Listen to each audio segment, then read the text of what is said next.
जय माँ शेरा वाली, जय माता दी।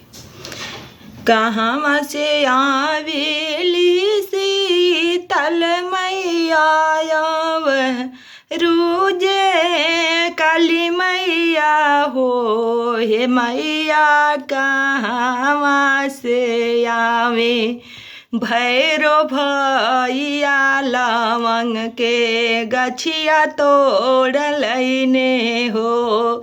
हे मैया कहाँ से आमे भैरो भैया लवंग के गछिया तोड़ी लैने हो।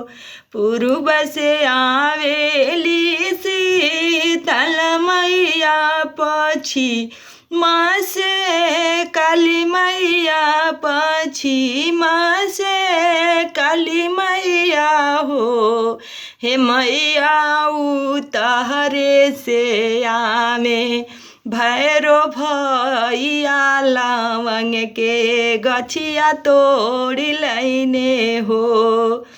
हे मैया उतरे से आमे भैरो भैया लवंग के गछिया तोड़ लैने हो। कहाँ बैठाई बोसी तल मैया रूजे काली मैया हो। हे मैया कहाँ बैठबो भैरो भैया लवंग के गछिया तोड़ लैने हो। हे मैया कहाँ बैठबो भैरो भैया लवंग के गछिया तोड़ लैने हो। अगन सुन के मचिया वासी तल मैया रूजे काली मैया हो। हे मैया दुआरे बैठबो भैरो भैया लवंग के गछिया तोड़ लैने हो। हे मैया दुआरे बैठबो भैरो भैया लवंग के गछिया तोड़ लैने हो। काई खियाई बोती तल मैया रूजे काली मैया हो। हे मैया काई खियाइबो भैरो भैया लवंग के गछिया तोड़ लैने हो। हे मैया काई खियाइबो भैरो भैया लवंग के गछिया तोड़ लैने हो। खीरिया